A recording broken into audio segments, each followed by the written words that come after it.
эдийн засгийг солонгоруулах бол одоо бидний бол эдийн засгийн улсын бол чухал зорилтууд нэг гэж бодож байгаа. Яг энэ салбар руу энийг ууланд хомрох тусмаа уул уурхаан бос салбарт хомрох тусмаа бидний энэ одоо уул уурхай тойрсон улс төр хийрхэл энэ олон зүйлүүд байхгүй болж илүү одоо урагшаа ажиллаад энэ болцоо боломжууд бий болох юм а. Тэгэхээр зарчмын хувьд бол энэ зах зээлүүдийг нээх нь бол зөв гэж бодож байгаа. Тэгэхдээ цаг хугацааны хувьд бол аж ахуй нэгжүүд маань бэлэн байна уу гэдэг дээр одоо асуултын тэмдэг байгаа юм а. Одоо жишээлбэл татварын өр 4.7 их 80 жишээлбэл татварын өр одоо татвар нэмийн даатгалын өр ингээд нэмэгдсэн байна өнгөрсөн оны сүүлийн байдлын тоогоор. Энэ нь өнгөрсөн оныхоос 2023 оныхоос бараг 50%-аар нэмэгдсэн. Өөрөөр хэлбэл сая хэлсэн одоо гол экспортлогч аж ахуй нэгжүүд маань жижиг дунд аж ахуй нэгжүүд эдний хувьд бол одоо эдийн засгийн байдал нь бол уламд ороодсон ийм цаг үед одоо бас яг нөгөө талаас нь дэмжлэгүүд нэлээд байхгүй бол бидний энэ 3 жилийн хугацаанд бол юу ч хийж чадахгүй өнгөрөхөөр иймэрхүү төр зур харагдаад байгаа.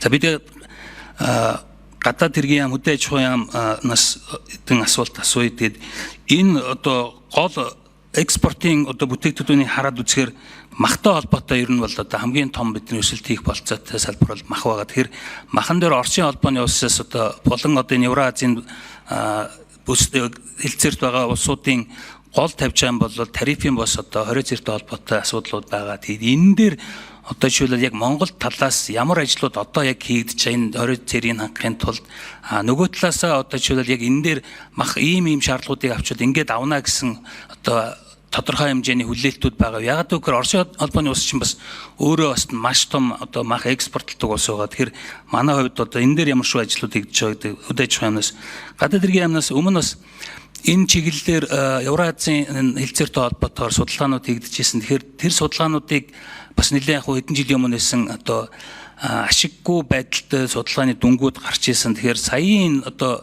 хэлцээрүүдийн өөрчлөлтүүдийн явцад энэ байдал яаж сайжирсан бэ? Энэ дээр одоо дахиж одоо та судалж үзсэн зүйл байгаа юу? Дараа нь бас гадаад хэргийн яамнаас төлбөрийн асуудал Оросын холбооны улс руу одоо хийх төлбөрийн асуудал улам хүндэрсээр байгаа. Тэгэхээр энэ дээр жишээлбэл энэ төлбөрийн асуудлуудыг яаж шийднэ гэсэн бодолтой байгаа. Дээр нь Оросын талаас бас энэ төлбөрийн асуудлууд дээр яаж шийднэ гэсэн одоо хүлээлтүүд байгаа. Дараа нь бас гадаад хэргийн яамнаас зарим улсууд энэ одоо жишээл Узбекистан ч юм уу зарим улсууд энэ Евразийн хэлцээртэй холбоотойгоор бусад улсуудтай бусад улстай байгуулах хэлцээрүүдийн зөрчилтөө үүсээд татгалзаж исэн юм жишээнүүд бас байгаа харагдсан. Тэгэхээр Солонгостой бас хэлцээр хийхээр ажиллаж байгаа. Тэгэхээр энэ Евразийн энэ гэрээ маань одоо ойрын үед хийхээр төлөвлөж байгаа ч юм уу яриа хэлцээ нь эхэлсэн энэ хэлцээрүүдээр зөрчилдөх болон эсвэл бие бинийгээ улам нөхцөлтүүд сайжруулах ямар шүү нөхцлүүд байгаа энэ талаар мэдээлэл өгөөч. Гадаад харилцааны яам олон улсын худалдаа эдийн засгийн газрын захирал үзээ сайхан байна. За өмнө энэхүү одоо хэлцээрийг энэхүү холбоотой чөлөөт худалдааны хэлцээр байгуулах асуудлыг бол манай одоо талаас 2015 оноос хойш одоо Евразийн эдийн засгийн холбоо байгуулсан цагаас хойш ярьж ирсэн. Тэгэхэд 2020 оны 5 дугаар сарын 21-ний өдөр бол гадаад харилцааны сайд хүнс хөдөө аж ахуй хөнгөн үйлдвэрийн сайдын хамтарсан одоо тушаалын дагуу ажлын схем үргэлжлэхэн удирдамж батлаад хамтарсан судалгаа айлынхаа талтай хамтарч хийсэн гэсэн үг. Энэхүү судалгааны өрөөнд 7 бүлгийн асуудлыг авч хэлэлцээд дүгнэж амжаагүй багт нь бол Орос Украины нөхцөл байдал үүссэн байгаа. Тэрхүү одоо урьдчилсан дүгнэлтийн үеэр бол Монгол улсын талд бол экспортын орлого тасрах нь татварын одоо хөнгөлтийн хувьд одоо ялангуяа онцгой албан татварууд болон нэмэн үртгэн албан татваруудыг бас тэглэх. За гүйцээж хариулъя. 7 номерын микрофоныг нээ. Иймэрхүү асуудлууд бол үүссэн байсан. Тэгээд 2023 онд бол тухайн үеийн эдийн засгийн хүчний сайд Хөрлөбаатар энэхүү одоо хамтарсан судалгаанаас бол Монголын тал гарч байгаа гэдгийг бол мэдгдсээр энэ асуудал бол дууссан. Тэгээд энэ араас эдийн засгийн хүчний сайд ганц төмрийн хэлж байгаагаар төр хэлэлцээр байгуулах асуудал ингэж үүссэн байт юм а. За төлбөр тооцооны асуудал дээр бол бид өхөн бол нэг хэсэг бол нэлээд хүндрэлтэй байдалд орсон. Одоо бол бид холбогдох бас төлшүүдтэйгээ холбогдоод Монгол банк, сангийн яам, гадаад харилцааны яам хамтран ажиллаад бол төлбөр тооцоо одоогийн байдлаар Оросын холбооны улс руу жирийн явж байгаа. Одоо ч гэсэн сангийн сайд жавхлан Америк нэгдсэн улсад болж байгаа Дэлхийн банк олон улсын валютын сангийн хаврын уулзалтанд оролцох үеэр Америк нэгдсэн улсын засаг захиргааны талтай бас энэхүү одоо төлбөр тооцооны асуудлыг яаж цаашаа бол доктортой явуулах вэ гэдэг асуудлыг бол ярьж байгаа гэж ойлгож болно.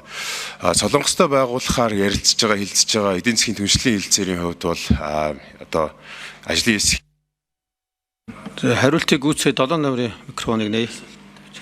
За товч хариулна ш.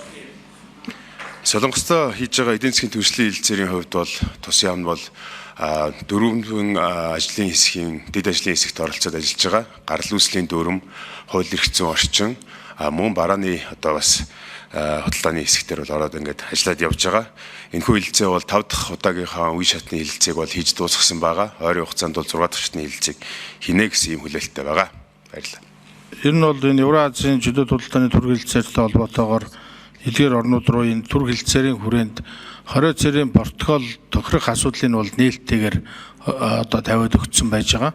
За ер нь бол урьдчилсан байдлаар энэ 5 улстай бол бид нэр Монгол улсаас мах экспортлох протоколыг бол тодорхой хэмжээнд манай мал эмнэлгийн ерөнхий газар холбогдох мал эмнэлгийн байгууллагуудтай бол тохирцсон.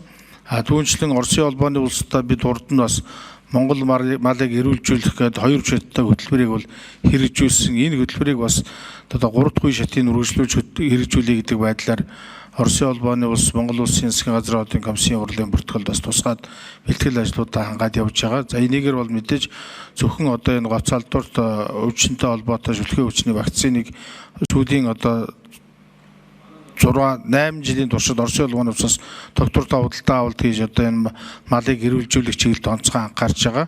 Дээрээс нь энэ вакцины худалдаа авалтыг үргэлжлүүлэх түүнчлэн одоо Оросын холбооны улсаас мэргэжлийн одоо түвшинд энэ хоёр улсын боловсон хүчнүүдийг харилцан сурах энэ асуудлуудаар бас тодорхой хэмжээний ажлуудыг хийгээд явж байгаа гэж хариулъя. Боловсруулаараа тэгвэл ер нь бол энэ хилцээр байгуулагдлал бол мах ямар ч асуудалгүй гарна гэж ойлгож болох нэгдүгээрт гадаад хэргийн яамнаас үлзий дараагаас өмнө бол одоо түлштэй холбоотой асуудлууд дээр л одоо онцгой хязгаарлалт одоо нөхцөл өгөөч гэж одоо олон улсын банк санхүүгийн байгууллагуудтай ярьж гин гэсэн бол одоо босод асуудлууд дээр ч гэсэн яг адилхан одоо байдлаар одоо хөнгөлтүүд одоо боломжуудыг нээж өгнө гэж хилцэж байгаа гэж ойлгож болох уу? Ер нь бол одоо байгаа нөхцөл байдал бол мэдээж дээрднэ гэсэн үг. Ягаад гэвэл энэ Евразийн чөлөөт худалдааны төр хэлэлцээрийг байгуулснаар энэ 5 орнтой бол нөхцөл байдал дээрдэх юм боломж үүсэж байгаа. Тэгэхээр махны экспортон дээр бол энэ ямар нэгэн асуудал нэмэгдээд явах юм боломж байна л гэж харж байгаа. Төлбөр тооцооны асуудал дээр бол Монгол улсын хувьд Европын холбоо, Америк нэгдсэн улс болон бусад улс орны зүгээс тавьсан эдийн засгийн санкц улмаас бол Оросын холбооны улс руу хийх төлбөр тооцоо бол асуудалтай бол байсан. Айлын талтайгаа бус түншүүддэг ажилласны хүчинд бол мэдээж шатхуун, эрчим хүч, мөн одоо хүмүүнлэгийн одоо бараа бүтээгдэхүүн болох ийм эмийн хэрсгэл хоол хүнсэн дээр бол бид нэр бол төлбөр тооцоог бол одоогоор саадгүй явуулж байгаа. Цаашид одоо энэ саадгүй явж байгаа төлбөр тооцооныхоо энэ сувгийг бол сунгах одоо шаардлага байгаа. Энэ дээр бол бид бас хамтран ажиллаж байгаа гэдгийг та бүхэнд хэлье. Төрийн бодлого аливаа бодлого гарахтаа 7 хэмжиж нэг огтлдог л доо. Тэгээ энэ бодлого ингээд анх удаага энэ парламент руу орж ирээд энэ парламент энэ засгийн газар шүүрч аваад хийж байгаа зүйл ерөөсөө биш шүү гişүү дээ. Та бүхэн өмнөх парламентуудаа бас итгэхээрээ. Өмнөх засгийн газруудаа бас итгэх хэрэгтэй. Тэр 2050 гээд урт хугацааны хөгжлийн хөтөлбөр дотор яг үүсгээрээ байдаг зүйл. Яагаад би оруулсан байдаг тухайд тайлбарлах гээд байгаа вэ гэхээр энэ чинь ингээ Монгол улс хөгжихийн тулд энэ зах зээлтэй заавал гэрээ хийх юм байна гэдгийг бүх төвшөнд эрдэмтэд нотолдог зүйл байхгүй. Тэгтээ өөрийнхөө дотоодын үндэсний үйлдвэрлэлээ хамгаалаа гэдэг ийм параллел өгөгдөлтөй. Тийм учраас бол бид 1 жилийн хугацаатай ч гэдэм үү нэг гэрээ хийчихэд дундаас нь хайдаг ийм зүйл бол байхгүй. Бид бол тууштай Монгол төрийн бодлого их тогтвортой байгаасаа гэдэг үүрэг даалгавар аваад би энийг өргөн барьж байгаа юм.